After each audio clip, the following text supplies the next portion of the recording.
परमेश्वर ने अवश्य ही हमारे जीवन में किया है, लेकिन फिर भी उसके प्रति संदेह करना, उस पर भरोसा नहीं करना, सवाल करना, क्या परमेश्वर जंगल में मेज बिछाएगा? क्या परमेश्वर जंगल में मेज नहीं बिछा सकता? हालेलुया। सवाल करना कि उसने चट्टान में से पानी तो बहा दिया, ठीक है, मेरे सरदर्द को ठीक किया, लेकिन बुखार को ठीक करेगा क्या? सरदर्द को ठीक किया, उसके लिए धन्यवाद करना चाहिए। हालेलुया। और विश्वास करना चाहिए कि वो हमारे बुखार को भी क्या करेगा? ठीक करेगा। आमीन। लेकिन फिर भी हम संदेह करते, प्रश्न करते हैं इस्राएलियों के समान। देखिए, इस्राएलियों ने परमेश्वर पर क्या नहीं किया? विश्वास नहीं किया, अविश्वास किया। आगे लिखा हुआ है, ना उसके उद्धार करने की शक्ति पर भरोसा किया। हालेलुया। परमेश्वर मिस्र से छुड़ाकर उन्हें जंगल में लेकर आया, लेकिन जंगल में ही परमेश्वर उनको रखना नहीं चाहता था। परमेश्वर उनको एक भरपूरी के देश में ले जाना चाहता था। हालेलुया। एक ऐसे देश में जहां पर सब कुछ अधिक मात्रा में था, सब कुछ वहां पर लिमिटलेस था। Praise the Lord. हालेलुया। कैसे प्रतिज्ञा के देश में परमेश्वर उनको ले जाना चाह रहा था। आमीन। लेकिन जंगल में ही उन्होंने परमेश्वर पर विश्वास नहीं किया, जंगल में ही उन्होंने परमेश्वर की शक्ति पर भरोसा नहीं किया।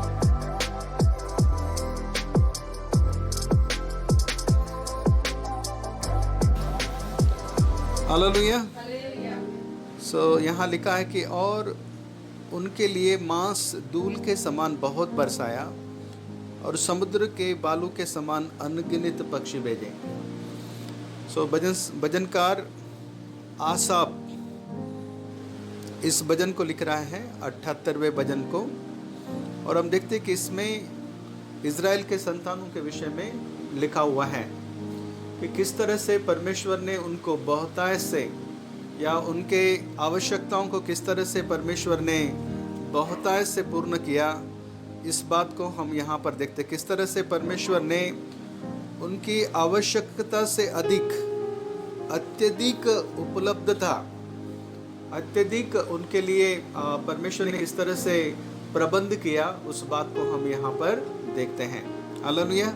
सो हमारा परमेश्वर जो हमारे लिए सब कुछ आवश्यकता से बढ़कर, या फिर हम ये कह सकते हैं कि मर्यादा से परे अत्यधिक कैसे परमेश्वर हमको देता है। परमेश्वर इसलिए इज़राइल के संतानों को वो अत्यधिक या आवश्यकता या मर्यादा से बढ़कर परमेश्वर इसलिए दे सका क्योंकि बाइबल बताती है कि परमेश्वर स्वयं असीमित परमेश्वर है, वो किसी सीमा में बंधा हुआ नहीं है। Praise the Lord.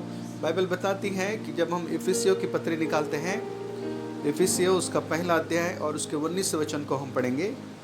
पहला अध्याय 19 वचन में ऐसा लिखा हुआ है, और उसकी सामर्थ हम में जो विश्वास करते हैं कितनी महान है, उसकी शक्ति के प्रभाव के उस कार्य के अनुसार। यहाँ लिखा हुआ है, और उसकी सामर्थ हम में जो विश्वास करते हैं, उसकी सामर्थ हम में जो विश्वास करते हैं। अगर हम विश्वासी हैं तो परमेश्वर की सामर्थ हम में है। तो बाइबल बताती है कि परमेश्वर की वो सामर्थ जो हम में है, यानी विश्वास करने वालों में, वो कितनी महान है। हालेलुया। जब परमेश्वर ने प्रभु यीशु मसीह को मरे हुओं में से जिलाया, तो उसने अपने महान और असीमित सामर्थ को वहाँ पर प्रकट किया, असीम सामर्थ को प्रकट किया। तो बाइबल बताती है कि परमेश्वर असीमित है, वो असीम परमेश्वर है। हालेलुया। वो बाइबल बताती है कि उसकी सामर्थ असीम है उन लोगों के लिए जो परमेश्वर पर क्या रखते हैं? विश्वास करते हैं। हालेलुया। तो इस तरह से हम देखते हैं कि परमेश्वर उन लोगों पर जो उस पर विश्वास करते हैं अपने महान सामर्थ को, अपने असीमित अत्यधिक सामर्थ को प्रकट करना चाहता है। हालेलुया। Praise the Lord. तो इस तरह से हम और भी परमेश्वर के वचनों में से देखते हैं कि बाइबल हमें बताती है कि परमेश्वर की सामर्थ असीमित है, असीम है।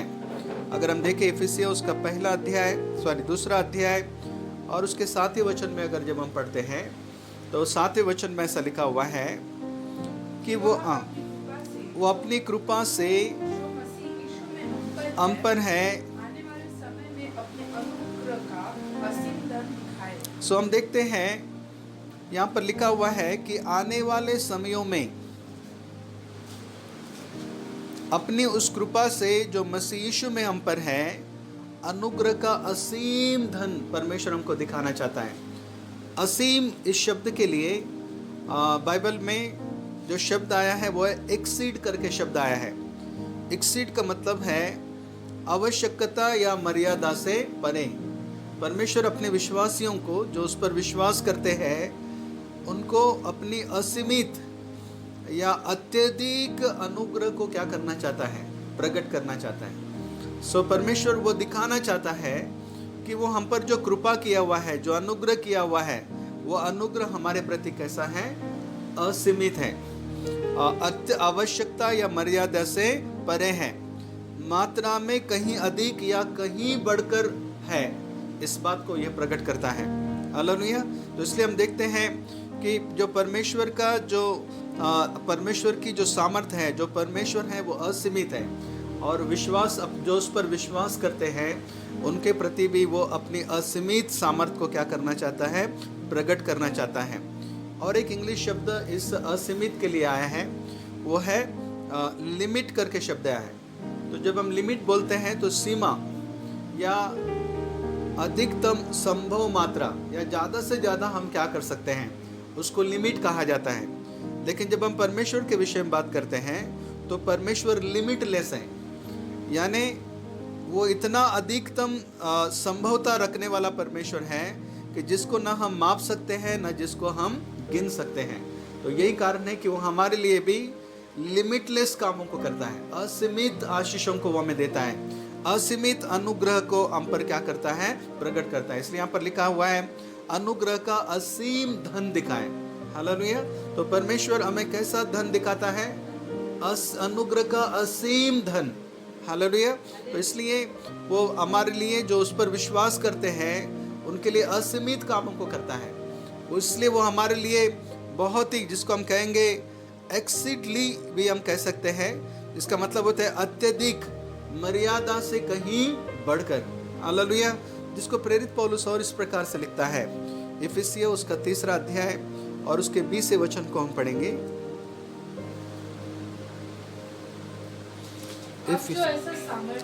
अब जो ऐसा सामर्थ्य है और समझ से कहीं अधिक काम कर सकता है। हालेलुया। तो लिखा है परमेश्वर के असीमितता के बारे में यहाँ वर्णन दिया गया है। यहाँ लिखा कि परमेश्वर ऐसा सामर्थ्य है कि हमारी विनती और समझ से कहीं अधिक काम कर सकता है। हालेलुया। यानी हमारे मांगने, हमारे सोचने से भी कहीं अधिक परमेश्वर हमारे लिए क्या करता है? काम करता है। हालेलुया। तो इसका मतलब ही होता है कि परमेश्वर लिमिटलेस है। अगर परमेश्वर को हम देखें तो परमेश्वर एक्सीडली हमारे लिए क्या करता है? काम करता है। हालेलुया। तो इस तरह से हम परमेश्वर के वचन में देखते हैं कि परमेश्वर वो है जो लिमिटलेस है, वो हमारे लिए कहीं अधिक असीम सामर्थ्य रखने वाला परमेश्वर है। हालेलुया। और यही कारण है कि वो हमारे लिए भी हमारे समझ से कहीं अधिक, जिसको हम गिन नहीं सकते, जिसको हम लोग माप नहीं सकते, ऐसे अद्भुत कामों को परमेश्वर क्या करता है? हमारे लिए करता है। हालेलुया। Praise the Lord. तो बाइबल में हम देखते हैं किस तरह से, फिर से हम लोग भजन 78 में जाते हैं। भजन संहिता उसके 78वें अध्याय में हम लोग जाते हैं। 27 वचन में लिखा है, और उनके लिए मांस धूल के समान बहुत बरसाया और समुद्र के बालू के समान अनगिनत पक्षी भेजे। हालेलुया। देखिए परमेश्वर की इज़राइल के संतानों को लेकर किस प्रकार की योजना थी। आमीन। परमेश्वर ने उनको बहुत और अनगिनत, बहुत मांस जो है धूल के समान बहुत बरसाया और समुद्र के बालू के समान अनगिनत पक्षी भेजे। हालेलुया। सो बाइबल बताती है परमेश्वर ने ऐसा क्यों किया? क्योंकि जो इस्राएली थे वो लोग परमेश्वर से प्रश्न कर रहे थे, परमेश्वर की परीक्षा कर रहे थे।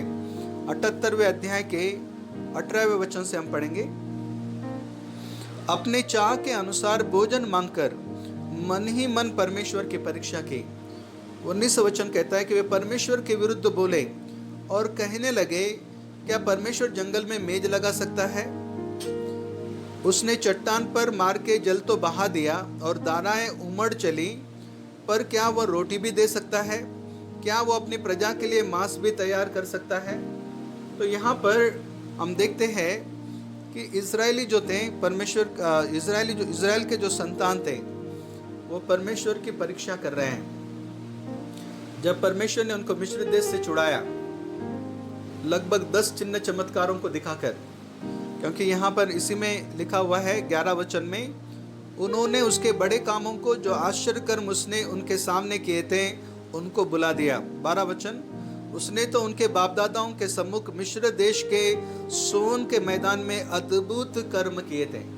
तो परमेश्वर ने इस्राएलियों के लिए वहाँ पर 10 आश्चर्य कर्मों को करके इस्राएलियों को मिस्र देश से क्या किया? आज़ाद किया। और जब वो लाल समुद्र के पार होकर जंगल में गए, तो जंगल में जाने के बाद वो परमेश्वर के विरुद्ध बोलने लग गए। इतने सारे आश्चर्य कर्मों को देखने पर भी वे परमेश्वर के विरुद्ध बातें करने लग गए और कहने लगे, क्या परमेश्वर जंगल में मेज लगा सकता है? इसका मतलब है क्या परमेश्वर जंगल में हमको खाना खिला सकता है? क्योंकि हम जानते हैं कि जंगल में कोई मेज नहीं रहता या जंगल में कोई रेस्टोरेंट नहीं रहता। इन दिनों में अभी बना रहे हैं, लेकिन उन दिनों में जंगल में कोई रेस्टोरेंट, कोई नाश्ता करना या खाने करने वाला होटल नहीं था। इसलिए वो कह रहे हैं, क्या परमेश्वर जंगल में मेज लगा सकता है? उसने चट्टान पर मार के जल तो बहा दिया। देखिए, परमेश्वर ने उनको चट्टान में से पानी पिलाया, फिर भी वो क्या कह रहे हैं? क्या वो रोटी भी दे सकता है? क्या वो अपनी प्रजा के लिए मांस भी तैयार कर सकता है? इस तरह से वे लोग परमेश्वर के विरुद्ध कुड़कुड़ाने लग गए। फिर भी बाइबल बताती है कि परमेश्वर ने उनके लिए मांस धूल के समान बहुत बरसाया, हालेलुया, और समुद्र के बालों के समान अनगिनत पक्षी भेजे। उनको केवल रोटी ही नहीं खिलाया, परमेश्वर ने उनको मांस भी खिलाया, हालेलुया, प्रेज द लॉर्ड। तो इस तरह से हम देखते हैं कि परमेश्वर हमेशा एक सा ही है। ऐसा नहीं कि वो इजरायलियों के लिए काम किया और हमारे लिए काम नहीं करता, ऐसा नहीं है। परमेश्वर किसी का पक्षपात नहीं करता, प्रेज द लॉर्ड। जैसा इजरायलियों के लिए था वैसा ही आज परमेश्वर हमारे लिए भी है, आमीन, हालेलुया। तो कौन सी वो बातें जो परमेश्वर को सीमित करती है? कौन सी वो बातें जो परमेश्वर को हमारे जीवन में असीमित रूप से काम करने नहीं देती हैं?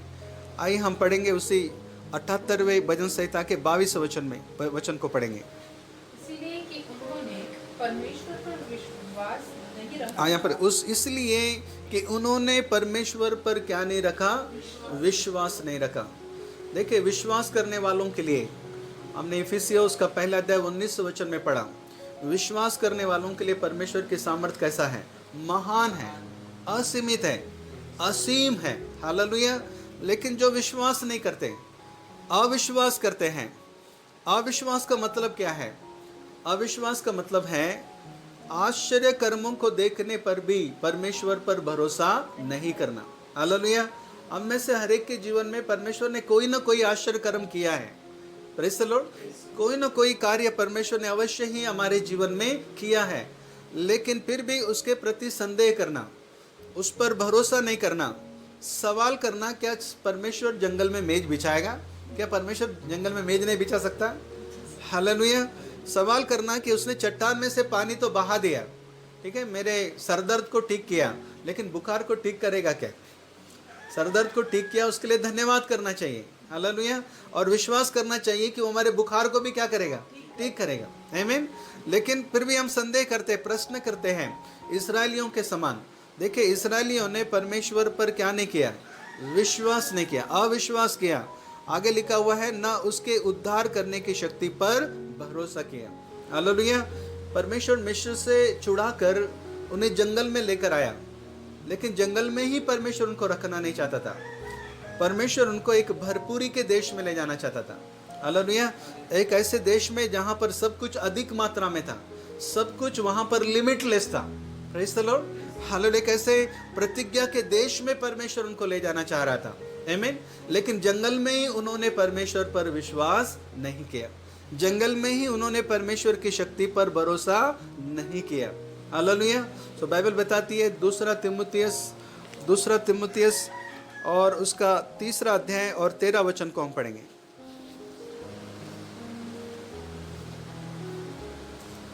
दूसरा तिमुथियुस 3 अध्याय 13 वचन।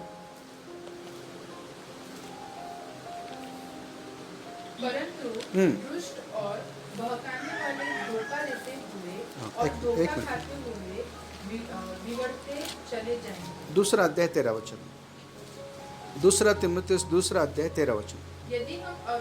यदि हम अविश्वासी भी हो तो वह अविश्वास तो भी वह विश्वास योग्य बना रहता है। हालेलुया। देखिए, इजरायली लोगों ने परमेश्वर पर क्या नहीं किया, विश्वास नहीं किया, उसके आश्चर्य कर्मों को देखने पर भी। अभी हमने पढ़ा 11 वचन में 78वें अध्याय के भजन के, वहां लिखा है कि उन्होंने परमेश्वर के आश्चर्य कर्मों को बुला दिया, ऐसा लिखा हुआ। हमें परमेश्वर के कामों को कभी नहीं भूलना चाहिए। आमीन।